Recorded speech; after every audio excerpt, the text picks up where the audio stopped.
الذي جعل الشمس والقمر بحسبان والنجم والشجر يسجدان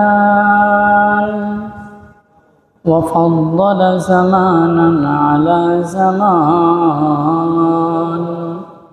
كما فضل مكانا على مكان وإنسانا على إنسان ونشهد أن لا إله إلا الله وحده لا شريك له ونشهد أن سيدنا ونبينا ومولانا محمدا عبده ورسوله صلى الله تعالى عليه وعلى آله وأصحابه وبارك وسلم تسليما كثيرا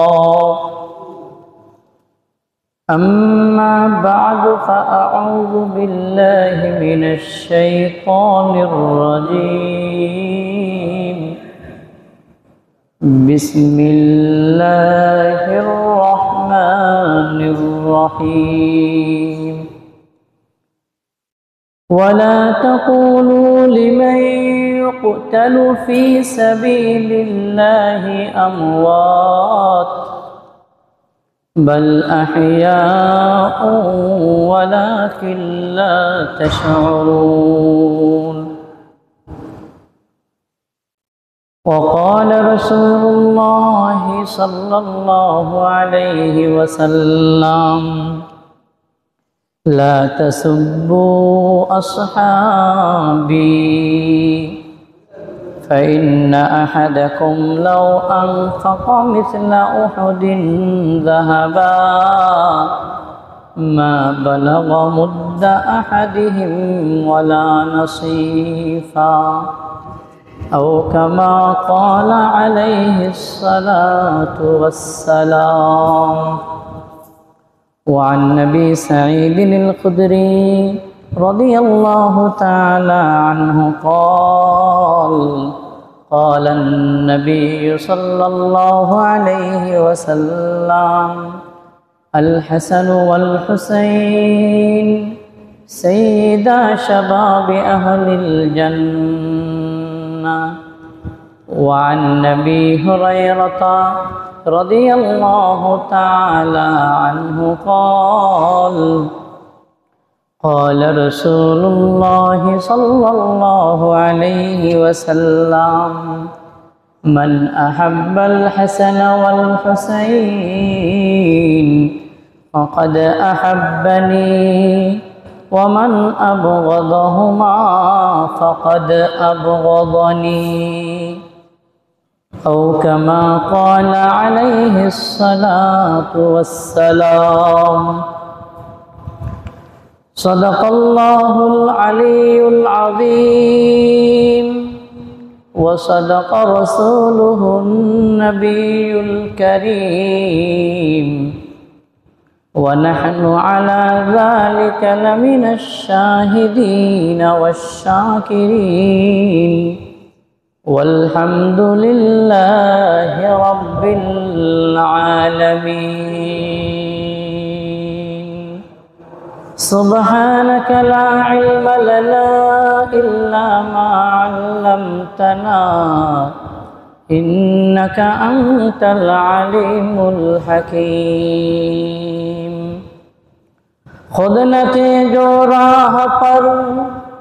खुद न थे जो राह पर औरों के हादी बन गए क्या नदर थी जिसने मुर्दों को मसीहा कर दिया बलगल उला बिकमालिही कशफत दुजा बिजमालिही हसनत जमीउ खिसालिही सल्लु अलैहि व आलिहि। शुक्र दुरूद इब्राहिम पूरी।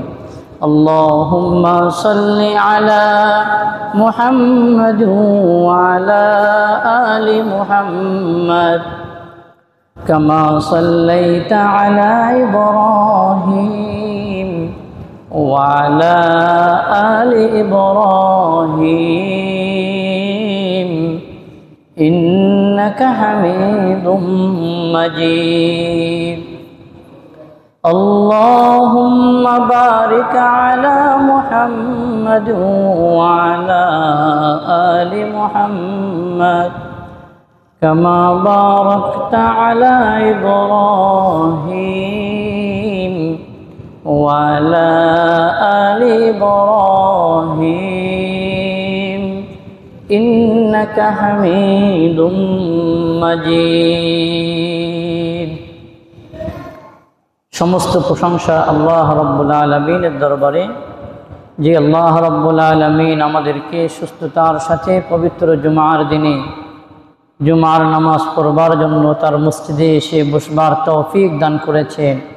সে আল্লাহ রাব্বুল আলামিনের দরবারে কালেমাতুশ শুকর আদায় করি, সকলে বলি আলহামদুলিল্লাহ।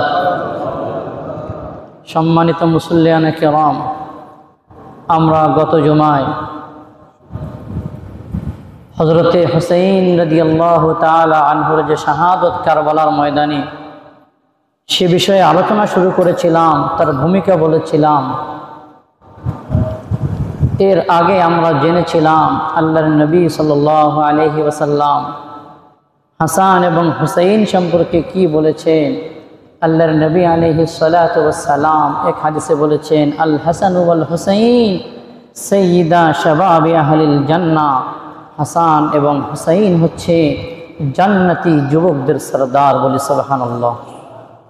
অন্য হাদিস শরীফের মাঝে হযরতে আবু হুরায়রা রাদিয়াল্লাহু তাআলা আনহু থেকে বর্ণিত, তিনি বলেন, আল্লাহর রাসূল সাল্লাল্লাহু আলাইহি ওয়াসাল্লাম বলেন, ক্বালা রাসূলুল্লাহি সাল্লাল্লাহু আলাইহি ওয়াসাল্লাম, মান আহাব্বাল হাসান ওয়াল হুসাইন ফাকাদ আহাব্বানি ওয়া মান আবগাদাহুমা ফাকাদ আবগাদানি। আল্লাহর নবী হযরতে মুহাম্মদুর রাসূলুল্লাহ সাল্লাল্লাহু আলাইহি ওয়াসাল্লাম ইরশাদ করেন, আমার উম্মতের যে সমস্ত ব্যক্তি আমার হাসান এবং হুসাইনকে ভালোবাসবে, তারা যেন আমি নবীকেই ভালোবাসলো, বলি সুবহানাল্লাহ। ওমান আবগাদাহুমা, আর যারা হাসান এবং হুসাইনকে শত্রু মনে করলো, তাদের সঙ্গে বিদ্বেষ রাখলো, ফাকাদ আবগাদানি, সে যেন আমি নবীর সঙ্গে বিদ্বেষ রাখলো। সকলে বলি নাউজুবিল্লাহ। সম্মানিত মুসল্লিয়ানে কেরাম, হাসান এবং হুসাইন আল্লাহ রসুল সাল্লাল্লাহু আলাইহি ওয়াসাল্লামের কলিজার টুকরা নাতি, যাদেরকে অসংখ্যবার আল্লাহ রসুল সাল্লাল্লাহু আলাইহি ওয়াসাল্লাম কোলে নিয়েছে, সিজদায় গিয়েছে। হুসাইন রাদিয়াল্লাহু আনহু রসুলের পিঠেও চড়েছে। অনেক এমন ইতিহাস আছে। যাই হোক, আল্লাহ রসুল সাল্লাল্লাহু আলাইহি ওয়াসাল্লাম আরেকটি হাদিসের মধ্যে বলেন, ক্বালা রাসূলুল্লাহি সাল্লাল্লাহু আলাইহি ওয়াসাল্লাম, লা তাসুব্বু আসহাবি, হে আমার উম্মত, তোমরা আমার সাহাবীদেরকে গালিগালাজ করো না। আল্লাহ নবী কি বলেছেন? লা তাসুব্বু আসহাবি, আমার কোন সাহাবীকে তোমরা গালি দিও। কি বলেন ভাই, সাহাবায়ে কেরামকে গালি দেওয়া যাবে? গালি দেওয়া যাবে না। কারণ আল্লাহর হাবিব বলেন, ফাইন্না আহাদাকুম লাউ আনফাকা মিসলা উহুদিন যাহাবা মা বালাগা মুদ্দা আহাদিহিম ওয়ালা নাসিফা। আল্লাহর হাবিব বলেন, দেখো দেখো, আমার সাহাবায়ে কেরামকে তোমরা গালি দিও না, কারণ তোমাদের যে কোনো ব্যক্তি যদি উহুদ পাহাড় পরিমাণ স্বর্ণ আল্লাহর রাস্তায় দান করো, তার এই দানের সওয়াব আমার কোনো সাহাবীর 1 মুঠ অথবা 2 মুঠ দানের যে সওয়াব হবে, এর সমপরিমাণ হতে পারবে না, বলে সুবহানাল্লাহ। আল্লাহ রসুল কি বললেন যে সাহাবী ছাড়া অন্য কোনো ব্যক্তি যদি উহুদ পাহাড় পরিমাণ স্বর্ণ আমরা দান করি আর সাহাবায়ে কেরাম 1 মুঠ 2 মুঠ কোনো খাবার জাতীয় জিনিসও দান করে, সাহাবায়ে কেরামের ওই 1 মুঠ 2 মুঠ খাবারের যে সওয়াব হবে, দানের যে সওয়াব হবে, আমাদের উহুদ পরিমাণ স্বর্ণ দান করলেও সেই সওয়াব তার সমান হবে না। বলি সুবহানাল্লাহি ওয়া বিহামদিহি। শুধু তাই নয়, অন্য হাদিসের মধ্যে আল্লাহ রসুল সাল্লাল্লাহু আলাইহি ওয়াসাল্লাম বলেন যে আমার সাহাবায়ে কেরাম সবাই সত্যের মাপকাঠি, আসহাবি কুল্লুহুম আদুল, আমার সাহাবায়ে কেরাম সকলেই সত্যের মাপকাঠি। তোমরা যাকে অনুসরণ করবে তোমরা জান্নাত পেয়ে যাবে। বলি সুবহানাল্লাহ। সাহাবায়ে কেরামকে গালিগালাজ করা, সাহাবায়ে কেরামের দোষ চর্চা করা, এটা আহলুস সুন্নাহ ওয়াল জামাত এর কাজ হতে পারে না। এটা ভূমিকা হিসেবে বলে নিলাম। এরপরে আমরা আসি, গত জুমায় আমরা বলেছিলাম, আলোচনা রেখেছিলাম যে হযরতে মুআবিয়া রাদিয়াল্লাহু তাআলা আনহু দীর্ঘ 20 বছর শাসন ক্ষমতা পরিচালনা করলেন, শক্ত হাতে পরিচালনা করলেন। করবার পরে হযরতে মুআবিয়া রাদিয়াল্লাহু তাআলা আনহু ওনার ইন্তেকালের আগে সাহাবায়ে কেরামের সাথে পরামর্শ করলেন যে কখন জানি আমার ইন্তেকাল হয়ে যায়, আমি চাচ্ছিলাম আমার পরবর্তী খলিফা নিযুক্ত করে যাব, যেন আমার মৃত্যুর পরে এই খলিফা নিযুক্তকে কেন্দ্র করে কোনো মারামারি হানাহানি না হয়। সাহাবায়ে কেরাম মত দিলেন, হ্যাঁ আপনি আপনার পরবর্তী খলিফা নিযুক্ত করতে পারেন। বলে কাকে করা যায়, ইয়াজিদকে করা যায় কিনা? সাহাবায়ে কেরামের সঙ্গে পরামর্শ করলেন, যে সমস্ত সাহাবায়ে কেরাম সিরিয়াতে ছিলেন তাদের সঙ্গে পরামর্শ করলেন। তারা সকলে বললেন, হ্যাঁ আপনার ছেলে ইয়াজিদ, সে দীর্ঘদিন শাসন ক্ষমতা দেখেছে, বাবা কিভাবে রাষ্ট্র পরিচালনা করে সেটা দেখেছে, তার অভিজ্ঞতা হয়েছে, আপনি ইয়াজিদকেই আপনার পরবর্তী খলিফা হিসেবে কি করতে পারেন, মনোনীত করতে পারেন, নির্বাচিত করতে পারেন।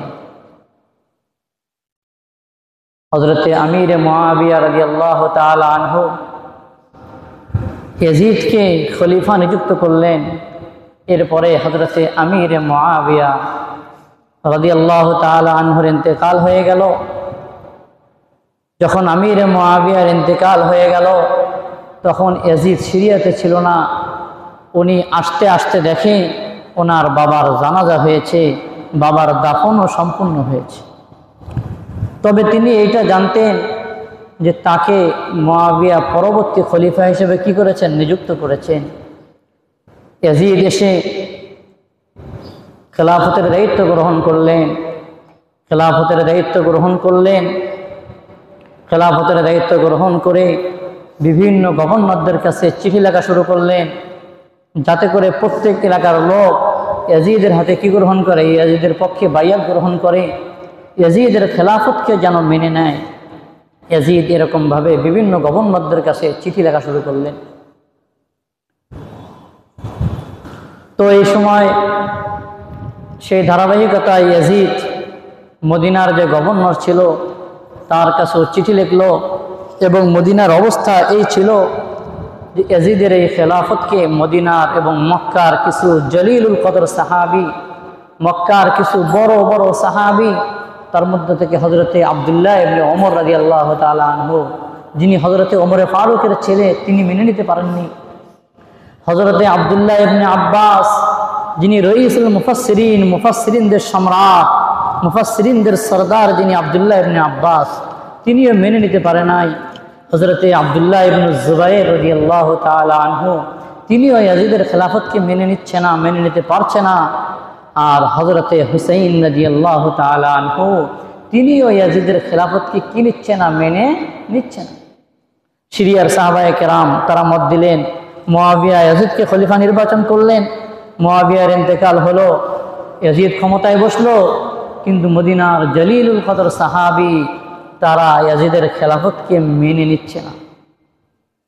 ইয়াজিদ চিন্তা করে দেখলো সারা দুনিয়ার মানুষও যদি আমাকে খলিফা হিসেবে মেনে নেয়, আর রসুলের বড় বড় এইরকম সাহাবীরা আমাকে মেনে না নেয়, তাহলে আমার এই খেলাফতকে টিকানো কি হবে না? সম্ভব হবে না।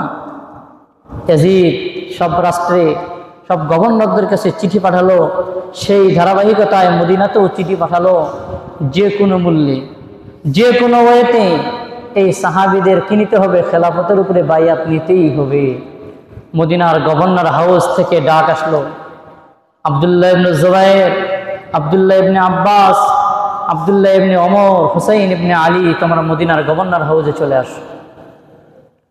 জলিলুল কদর সাহাবায়ে কেরাম মদিনার গভর্নর হাউসে চলে গেলেন।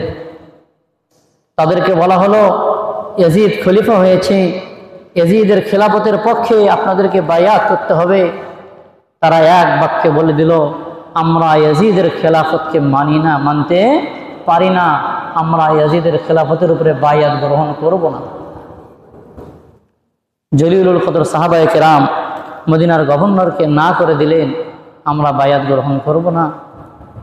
ইতিমধ্যে কুফা থেকে শত শত চিঠি মদিনাতে হযরতে হুসাইন রাদিয়াল্লাহু তাআলা আনহুর কাছে আসতে লাগলো।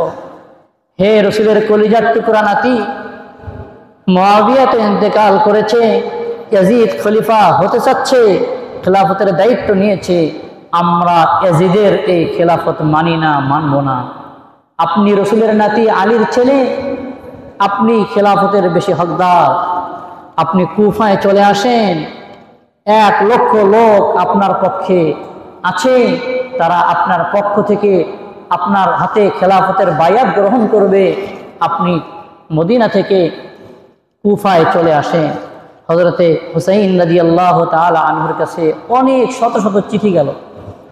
হযরতে হুসাইন রাদিয়াল্লাহু তাআলা আনহু চিঠিগুলি পেয়ে উনি চিন্তা করলেন, কুফার লোকেরা এখনো ইয়াজিদের খেলাফত মেনে নেয় নাই, ইয়াজিদের বিরুদ্ধে দাঁড়িয়ে আছে, তো তাদের পক্ষ নেওয়া উচিত, যাতে করে তারা এরকমভাবে খেলাফত, আমার খেলাফত মেনে নিয়ে হলেও যাতে করে কোনো দ্বন্দ্ব না হয়, জিনিসটা মীমাংসা করা যায়। হুসাইন রাদিয়াল্লাহু তাআলা আনহু সেই চিন্তায় মদিনা থেকে বের হয়ে আসবেন। বের হয়ে আসার সময় হযরতে আব্দুল্লাহ ইবনে ওমর রাদিয়াল্লাহু তাআলা আনহুর কাছে গেলেন, গিয়ে বিদায় নিলেন যে, ভাই আব্দুল্লাহ ইবনে ওমর, আমি মদিনা থেকে চলে যাচ্ছি। আব্দুল্লাহ ইবনে ওমর তাকে জড়ায় ধরলেন, ধরে বললেন, হুসাইন আপনি কোথায় যাচ্ছেন? হুসাইন আপনি কোথায় যাচ্ছেন? হুসাইন রাদিয়াল্লাহু তাআলা আনহু বললেন, আপাতত মক্কায় যাচ্ছি। বলে, আপনার উদ্দেশ্য কি মক্কা নাকি অন্য কোনো জায়গায় আপনি যাবেন? হুসাইন রাদিয়াল্লাহু তাআলা আনহু বললেন, আপাতত আমার টার্গেট মক্কা, আমি মক্কায় যাব, এরপরে কোথায় যাব বলতে পারছি না, আপাতত আমার টার্গেট হচ্ছে মক্কা। যখন এই কথা বলল, তখন আব্দুল্লাহ ইবনে ওমর রাদিয়াল্লাহু তাআলা আনহু তাকে জড়ায় ধরে বললেন, হে শহীদ। তখন আর হুসাইন বলে নাই, তখন কি বলছে? হে শহীদ, আপনি মেহেরবানি করে মক্কা ছাড়া অন্য কোথাও যেন না। আব্দুল্লাহ ইবনে ওমর টের পেয়েছেন হুসাইন নির্ঘাত শাহাদাতের দিকে পা বাড়াচ্ছে। আব্দুল্লাহ ইবনে ওমর বাধা দিলেন। এরপরে গেল আব্দুল্লাহ ইবনে আব্বাসের কাছে, আব্দুল্লাহ ইবনে আব্বাসও বাধা দিলেন। হুসাইন বলল, আপাতত মক্কায় যাই, এরপরে গিয়ে আমি সিদ্ধান্ত নেব কোথায় যাওয়া যায়। হুসাইন রাদিয়াল্লাহু তাআলা আনহু সপরিবারে মক্কায় আসলেন। মক্কায় আসবার পরে অসংখ্য চিঠি আবারও মক্কায় আসতে লাগলো, হে হুসাইন, হে নবীর কলিজার টুকরা নাতি, আপনি কুফায় চলে আসেন, কুফায় আপনার পক্ষে লক্ষ লক্ষ লোক রেডি আছে, আপনি কুফায় চলে আসেন। হুসাইন রাদিয়াল্লাহু তাআলা আনহু কুফায় যাবে। মক্কার সাহাবায়ে কেরাম হুসাইনকে বারণ করলেন, হুসাইন আপনি যায়েন না। যে কুফার লোকেরা আপনার বাবার সঙ্গে গাদ্দারি করেছে, আপনার বাবাকে শহীদ করেছে, আমাদের ভয় হচ্ছে সেই কুফার লোকেরা না জানিয়ে আপনাকেও শহীদ করে ফেলে। হযরতে হুসাইন রাদিয়াল্লাহু তাআলা আনহু সত্যতা যাচাই করবার জন্য যে আসলেই কি কুফার লোকেরা আমাকে চায় কি চায় না, তদন্ত করবার জন্য তার ভাই মুসলিম ইবনে আকিলকে প্রেরণ করলেন। তুমি গিয়ে কুফার অবস্থা পর্যবেক্ষণ করে আমাকে জানাবে, কুফার অবস্থা কি, লোকেরা আমাকে চায় নাকি ইয়াজিদের হাতেই বায়াত গ্রহণ করেছে। মুসলিম ইবনে আকিল গেলেন, উনি গিয়ে দেখতে পেলেন কুফায় 12,000 লোক অলরেডি আলীর পক্ষে বায়াত গ্রহণ করেছে। কয় হাজার লোক? 12,000 লোক। কার পক্ষে? আলীর পক্ষে। তারা মুসলিম ইবনে আকিলকে বলল, আমরা আলীর হুসাইনের পক্ষে, আপনি হুসাইনকে আসতে বলেন। 12,000 লোক এবং অবস্থা দেখলেন না হুসাইনের পক্ষে আছে। তখন মুসলিম ইবনে আকিল চিঠি লিখে হুসাইনের কাছে পাঠায়া দিলেন, কুফায় আসা যায়, কুফায়ের লোকেরা আপনার জন্য অপেক্ষা করতেছে, আসা যায়। মুসলিম ইবনে আকিল চিঠি পাঠায়া দিলেন। চিঠি পেয়ে হযরতে হুসাইন রাদিয়াল্লাহু তাআলা আনহু কুফার উদ্দেশ্যে রওনা করেছেন।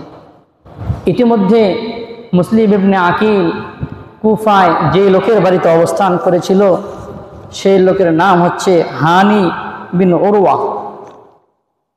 এরকমভাবে হানি বিন উরওয়ার বাড়িতে যে অবস্থান করতেছিল, ওই সময় ইয়াজিদ দেখলো কুফার গভর্নর ছিল নোমান ইবনে বশির রাদিয়াল্লাহু আনহু, নবীজির একজন সাহাবী, তিনি নরম স্বভাবের ছিল। ইয়াজিদ দেখলো এই নোমান ইবনে বশিরকে দিয়ে প্রতিহত করা কি নয়, সম্ভব নয়। তখন সে বসরার যে গভর্নর ছিল ওবায়দুল্লাহ ইবনে জিয়াদ, সে একটু স্বভাবগতভাবে শক্ত ছিল, কঠোর ছিল। ওবায়দুল্লাহ ইবনে জিয়াদকে কুফার ও গভর্নরের কি দিয়ে দিল, দায়িত্ব দিয়ে দিল। তো ওবায়দুল্লাহ ইবনে জিয়াদ কুফায় আসলো। উনি এসে দেখলেন যে এরকমভাবে হুসাইনের পক্ষ থেকে দূত এসেছে মুসলিম ইবনে আকিল। সে কার ঘরে আসে? দেখলো হানি ইবনে উরওয়ার ঘরে অবস্থান করছে, সেখানকার শেল্টার নিচ্ছে। তখন ওবায়দুল্লাহ ইবনে জিয়াদ হানি ইবনে উরওয়াকে গ্রেফতার করে কারাগারে বন্দী করলো। যখন তাকে কারাগারে বন্দী করলো, মুসলিম ইবনে আকিল ওই যে 12,000 লোক বায়াত গ্রহণ করেছিল হুসাইনের পক্ষে, তাদেরকে বলল, চলো আমি হানি ইবনে উরওয়াকে কারাগার থেকে কি করে নিয়ে আসবো, বের করে নিয়ে আসবো, তোমরা আমার সঙ্গে আসো। 12,000-এর মধ্য থেকে 4,000 লোক রেডি হয়ে গেল, তারা মুসলিম ইবনে আকিলের সঙ্গে যাবে।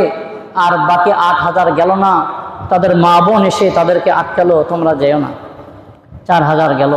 4,000 যেতে যেতে মুসলিম ইবনে আকিল কিছু দূর যাওয়ার পরে দেখে লোকজন অনেক কমে গেছে, অনেক লোক কমে গেছে, মাত্র 60-70 জন লোক সাথে আছে। এরপরে দেখে 50 জন, এরপরে দেখে 30 জন, এরপরে দেখে কেউ নাই, সবাই পালায় গেছে, একা রয়ে গেছে মুসলিম ইবনে আকিল। উনি যখন দেখলেন আর কেউ আমার সঙ্গে নাই, আমি একা কি করব। এদিকে মুসলিম ইবনে আকিলের ব্যাপারে এরকমভাবে গভর্নর ঘোষণা করে দিয়েছে যে মুসলিম ইবনে আকিলকে গ্রেফতার করতে হবে, গ্রেফতারি পরোয়ানা জারি হয়ে গেছে। মুসলিম ইবনে আকিল রাস্তায় রাস্তায় ঘুরতে ঘুরতে একজন বৃদ্ধা মহিলাকে দেখতে পেয়ে বললেন, আম্মা আপনি কি একটু আমাকে আপনার বাড়িতে থাকার ব্যবস্থা করে দিবে? আমি একজন মুসাফির, আমি হুসাইন রাদিয়াল্লাহু তাআলা আনহু হুসাইনের দূত হিসেবে এসেছি, আপনার বাড়িতে থাকবার ব্যবস্থা একটু আমাকে করে দিবে? বয়স্কা মহিলা এরকমভাবে তাকে রাত্রি যাপনের ব্যবস্থা করে দিল। রাত যখন গভীর হয়ে আসলো, ওই বয়স্কা মহিলার ছেলে বাহির থেকে ঘরে আসে। ঘরে এসে উনি দেখতে পেলেন ওনার মা কাকে যেন খাবার দিচ্ছে, কার ঘরে যেন যাচ্ছে আর আসতেছে। তখন উনি গেলেন, গিয়ে দেখে মুসলিম ইবনে আকিল, যার ব্যাপারে কুফার গভর্নর ঘোষণা করে দিয়েছে, গ্রেফতারি পরোয়ানা জারি করে দিয়েছে। যাই হোক, পরবর্তীতে মুসলিম ইবনে আকিলকে গ্রেফতার করে নিয়ে যাওয়া হয়। নিয়ে গিয়ে এরকমভাবে কুফার যে গভর্নর হাউস ছিল, সে গভর্নর হাউসের উপরে থেকে ফেলে দিয়ে মুসলিম ইবনে আকিলকে শহীদ করে দেওয়া হয়।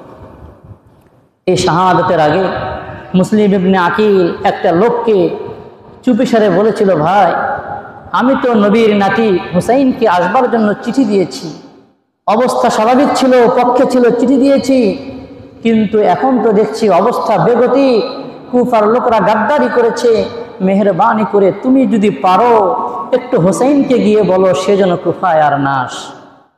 কিন্তু ইতিমধ্যে তো হযরতে হুসাইন রাদিয়াল্লাহু তাআলা আনহু কি করেছেন, রওনা করেছেন। হুসাইন রাদিয়াল্লাহু তাআলা আনহু রওনা করলেন। রওনা করে উনি যখন কুফার কাছাকাছি চলে আসলেন, কুফার কাছাকাছি চলে এসে উনি বুঝতে পারলেন অবস্থা ভালো নয়, অবস্থা কি নয়, ভালো নয়। কুফার মধ্যে ইয়াজিদের নেতৃত্ব প্রতিষ্ঠিত হয়েছে, ইয়াজিদের খেলাফত প্রতিষ্ঠিত হয়েছে, অবস্থা বেগতিক। তারপরে উনি আসতে লাগলেন। এদিকে এরকমভাবে কুফার যে গভর্নর ওবায়দুল্লাহ ইবনে জিয়াদ, সে একটা বাহিনী প্রেরণ করেছে, যে বাহিনীর নেতৃত্বে ছিল ওমর ইবনে সাদ। তারা গেল, গিয়ে হুসাইন রাদিয়াল্লাহু তাআলা আনহুর সঙ্গে একটি জায়গায় সাক্ষাৎ হলো। তারা হুসাইন রাদিয়াল্লাহু তাআলা আনহুকে বারণ করলেন, এদিকে আসা যাবে না। ইয়াজিদ ফরমান জারি করে দিয়েছে, যে কোনো মূল্যে হুসাইনকে বিরত রাখতে হবে, যে কোনো মূল্যে হুসাইনকে কুফায় ঢুকতে দেওয়া যাবে না, হুসাইনকে বিরত রাখতেই হবে, হুসাইনের হাতে আমার পক্ষে বায়াত নিতেই হবে। ইয়াজিদের ফরমান ছিল এইটা। তো ওমর ইবনে সাদ বলল, যাওয়া যাবে না। তখন হুসাইন রাদিয়াল্লাহু তাআলা আনহু তিনটি প্রস্তাব দিলেন। এক নম্বর প্রস্তাব দিলেন, দেখো আমাকে তোমরা ইয়াজিদের কাছে যেতে দাও, আমি ইয়াজিদের কাছে গিয়ে সরাসরি বিষয়টা বোঝাপড়া করব। ইয়াজিদ আর আমার মাঝে দূরত্ব হয়েছে, ইয়াজিদের সাথে কথোপকথন করে আমি হয়তো ইয়াজিদের হাতে বায়াত গ্রহণ করব, তোমরা আমাকে ইয়াজিদের কাছেই যেতে দাও। এটা এক নম্বর প্রস্তাব দিল। দুই নম্বর প্রস্তাব দিল, যদি তোমরা তা করতে না চাও তাহলে এরকমভাবে যে মক্কা থেকে আমি এসেছি আমাকে মক্কায় ফিরে যেতে দাও, আমি মক্কায় ফিরে যাই। তাও যদি করতে না দাও তাহলে পার্শ্ববর্তী মুসলমানদের কোনো দেশে আমাকে যেতে দাও, সেখানে গিয়ে আমার পরিবার পরিজন নিয়ে সাধারণ মুসলমান হিসেবে আমি জীবন যাপন করব, তোমরা আমাকে এই সুযোগটুকু করে দাও। তখন ওবায়দুল্লাহ ইবনে জিয়াদ যে ছিল মক্কার কুফার গভর্নর, সে দেখলো প্রস্তাব তো ভালো, প্রস্তাব তো কি ভালো, যদি রক্তপাত করা ছাড়া এমনি এমনি কি হয় বায়াত গ্রহণ করে হুসাইন রাদিয়াল্লাহু আনহু, তাহলে তো কোনো সমস্যা নেই। সে বলল, ঠিক আছে, যাক, ইয়াজিদের কাছেই চলে যা। ইয়াজিদের দিকে যাওয়ার জন্য হুসাইন রাদিয়াল্লাহু তাআলা আনহু রওনা করেছেন। এদিকে সেই দলের মাঝে একজন ব্যক্তি ছিল, যার নাম হচ্ছে সীমার, খলনায়ক, যার নাম কি সীমার। সেই সীমার ওবায়দুল্লাহ ইবনে জিয়াদকে উস্কায়া দিল যে এরকমভাবে নিজের শিকারী হাতে পাওয়ার পরে ছেড়ে দেওয়া বোকামি। শিকারীকে হাতে পেয়েছেন, গ্রেফতার না করে ছেড়ে দিলেন, এটা মারাত্মক বোকামি করলেন। শিকারীকে হাতছাড়া করতে হয় না। সীমারের এই উস্কানিতে ইয়াজিদ আবার হুসাইনকে গ্রেফতারের জন্য রওনা করলেন। যাই হোক, হুসাইন রাদিয়াল্লাহু তাআলা আনহু যখন কারবালার ময়দানে চলে আসলেন, সংক্ষেপে বলছি, সময় স্বল্প, হুসাইন রাদিয়াল্লাহু তাআলা আনহুকে গ্রেফতার করতে ছিলেন। হুসাইন রাদিয়াল্লাহু তাআলা আনহু বললেন, না, আমি তোমাদের হাতে গ্রেফতার হতে পারি না। যাই হোক, এরপরে পরের দিন যুদ্ধ শুরু হলো। 10 মুহররমে কারবালার ময়দানে যুদ্ধ শুরু হলো। ফজরের নামাজ পড়ালেন হুসাইন রাদিয়াল্লাহু তাআলা আনহু। ইতিহাস বলে তার পেছনে ওই ইয়াজিদের বাহিনীর লোকেরাও নামাজ পড়েছে। নামাজের পরে যুদ্ধ শুরু হলো। একে একে হুসাইন রাদিয়াল্লাহু তাআলা আনহুর পরিবারের সদস্যদেরকে নির্মমভাবে শহীদ করা হলো। সকলে বলি নাউজুবিল্লাহ। এরপরে হুসাইন রাদিয়াল্লাহু তাআলা আনহু একা যুদ্ধ চালিয়ে গেলেন। ইতিহাস লেখে হুসাইন বীর বিক্রমে যুদ্ধ চালিয়ে যাচ্ছিল, এক পর্যায়ে নিস্তেজ হয়ে বসে গেল। যুদ্ধ করতে করতে নিস্তেজ হয়ে বসে গেল। হুসাইন মাথা নিচু করে বসে আসে, দুর্বল হয়ে গেছে। কিন্তু শত্রুপক্ষের কেউ এই সাহস করতেছে না যে তার তরবারি দিয়ে হুসাইনের কল্লা উড়াইয়া দিবে। সবার মনে এইটা, আমি না করি অমুক করুক, আমি আঘাত করব না অমুক করুক, আমি আঘাত করব না অমুক করুক, এই একটা অবস্থা চলতেছিল। যখন কেউ আঘাত করে না, তখন সীমার, ওই যে সীমার, সে চিল্লায় উঠলো, তোমাদের কি হলো, তোমরা হুসাইনের উপর আঘাত করতেছো না? সীমারের এই চিল্লানো শুনে সিনান নামে এক বদমায়েশ ছিল, সেই সিনান এবং একজন বর্ষার আঘাত করলো, আরেকজন তরবারি দিয়ে হুসাইন রাদিয়াল্লাহু তাআলা আনহুর বডি থেকে কল্লাকে আলাদা করলেন। বলি নাউজুবিল্লাহ। হুসাইন রাদিয়াল্লাহু তাআলা আনহু নির্মমভাবে শহীদ হয়ে গেলেন। হুসাইন রাদিয়াল্লাহু তাআলা আনহুর কাটা মাথা নিয়ে ইয়াজিদের দরবারে যখন গেছে, ইয়াজিদের ব্যাপারে এ কথা পাওয়া যায় না, ইয়াজিদ খুব খুশি হয়েছে। ওবায়দুল্লাহ ইবনে জিয়াদ সে মনে করেছিল, সীমার মনে করেছিল যে ইয়াজিদ তাদেরকে পুরস্কৃত করবে, হুসাইনকে শহীদ করেছে। ইতিহাস বলে ইয়াজিদ খুশি হয়েছে, এটা যেমন পাওয়া যায় না, ইয়াজিদ তাদেরকে বিচারও করে নাই, তোমরা কেন হুসাইনকে হত্যা করলে, হুসাইন হত্যার বিচারও করে নাই, খুশিও হয় নাই। আর ইয়াজিদের যেহেতু নির্দেশ ছিল হুসাইনকে আটকাতে হবে, এজন্য ইয়াজিদ দোষী। এজন্য কে দোষী? ইয়াজিদ অবশ্যই দোষী। কিন্তু মূল খলনায়ক হলো ওবায়দুল্লাহ ইবনে জিয়াদ, শিমাক এবং সিনান, এরা হচ্ছে মূল খলনায়ক। আর ইয়াজিদ হচ্ছে হুকুমের আসামি, সে হুকুম দিয়েছে ওবায়দ হুসাইনকে আটকানোর জন্য, এই জন্য ইয়াজিদ দোষী। ইয়াজিদ এরপরে আরো অনেক কিছু অপকর্ম করেছে, মক্কা আক্রমণ করেছে, মদিনায় আক্রমণ করেছে, ইয়াজিদ অনেক পাপাচার করেছে। এই ইয়াজিদের ব্যাপারে আমাদের কি আকীদা হওয়া উচিত, কি বিশ্বাস হওয়া উচিত বলেই শেষ করবো 2 মিনিটে। ইয়াজিদ এর ব্যাপারে 3টা মত। একদল লোক তারা মনে করে ইয়াজিদ আল্লাহর ওলি। কি মনে করে? ইয়াজিদ আল্লাহর ওলি, এটা মনে করা সঠিক নয়। আরেক দল লোক কি মনে করে? ইয়াজিদ কাফের। ইয়াজিদ কি? কাফের। ইয়াজিদকে কাফের মনে করাও কি নয়? সঠিক নয়। আরেক দল লোক মনে করে ইয়াজিদ ওলিও নয়, ইয়াজিদ কাফেরও নয়, বর্তমান দুনিয়ার শাসকদের মতো একজন শাসক। বর্তমান দুনিয়ার শাসকদের মতো একজন শাসক। বর্তমান দুনিয়ার শাসকরা কি করে? নিজের ক্ষমতা, নিজের চেয়ারকে টিকাবার জন্য কাকে মারতে হয় তাকেই মেরে দেয়। সে কত বড় আলেম দেখবার সময় নেই, সে কত বড় বুজুর্গ দেখবার সময় নেই, সে কত বড় আল্লাহর ওলি দেখবার সময় নেই। বর্তমান দুনিয়ার শাসকরা যেমন নিজের শাসন ক্ষমতাকে টিকাবার জন্য আল্লাহর ওলিদেরকে, বড় বড় বুজুর্গদেরকে ফাঁসির কাস্টে ঝুলায়, তরবারি দিয়ে শেষ করে দেয়। ইয়াজিদও ছিল বর্তমান যুগের শাসকদের মতো একজন শাসক। তার শাসন ক্ষমতা টিকাবার জন্য সে আব্দুল্লাহ ইবনে জুবাইরকে শহীদ করেছে, হুসাইনকে শহীদ করেছে, মদিনায় গণহত্যা চালিয়েছে। তো ইয়াজিদকে কাফেরও বলা যাবে না, ইয়াজিদকে আল্লাহর ওলিও বলা যাবে না। ইয়াজিদ একজন শাসক ছিল, তার কিছু ভালো দিকও ছিল, অনেকগুলি মন্দ দিকও তার ছিল। তার ব্যাপারে কি মুআমালা হবে, তাকে মাফ করবেন কি করবে না, সেই বিষয়টা কার হাতে? কার হাতে ভাই? আল্লাহর হাতে। তবে সর্বশেষ কথা, ইয়াজিদকে মুআবিয়া দায়িত্ব দিয়েছে, এই জন্য মুআবিয়াকে গালিগালাজ করা নাজায়েজ, হারাম। যে মুআবিয়া রাদিয়াল্লাহু আনহুকে গালি দিবে সে নবীর একজন জলিলুল কদর সাহাবীকে গালি দিল, আর যে নবীর জলিলুল কদর সাহাবীকে গালি দিল সে নবীরকেই গালি দিল। কারণ নবী বলেন, আমার একজন সাহাবীর মর্যাদা তোমাদের সারা দুনিয়ার যত ওলি আছে সমস্ত ওলি মিলে আমার একজন সাহাবীর সমপর্যায়ের হতে পারবে না। তাহলে আমরা কি বুঝলাম? এই হুসাইনের শাহাদাতের কারণে আমাদের দিলে রক্তক্ষরণ হবে। ইয়াজিদও দায়ী, কিন্তু এই জন্য ইয়াজিদকে কাফের বলা যাবে না। হ্যাঁ, হুসাইন রাদিয়াল্লাহু তাআলা আনহু শহীদ হয়েছেন। হুসাইন রাদিয়াল্লাহু তাআলা আনহুর নাম যুগে যুগে মানুষ স্মরণ করে কি করে না? মহাব্বত নিয়ে করে। কিন্তু ইয়াজিদের নাম কি মহাব্বত নিয়ে করে? ইয়াজিদের নাম কেউ মহাব্বত নিয়ে করে না। এমনকি ইয়াজিদের পরবর্তীতে ইয়াজিদের বংশ থেকে কেউ বাদশাও হতে পারে নাই, কেউ খলিফাও হতে পারে নাই। কিন্তু আজ পর্যন্ত হুসাইনকে মানুষ মহাব্বতের সাথে কি করে থাকে? স্মরণ করে থাকে। এজন্য আমরা ইয়াজিদকে কাফেরও বলবো না, আল্লাহর ওলিও বলবো না, তার বিষয়টা আল্লাহর উপরে ছেড়ে দেব। কিন্তু আমিরে মুআবিয়া রাদিয়াল্লাহু তাআলা আনহুর ব্যাপারে আমরা আমাদের জবানকে সংযত রাখবো। হযরতে আমিরে মুআবিয়া কাতিবে ওহী, তিনি ওহী লিখেছেন। আল্লাহ রাব্বুল আলামিন আমাদের সকলকে সহি কথাগুলি জেনে সহি কথাগুলি ধারণ করবার এবং সহি কথাগুলির উপর আমল করবার তৌফিক দান করুক। সকলে বলি আমিন। যারা সুন্নত পড়েনি 4 রাকাত ক্বাবলার জামা পড়েনি।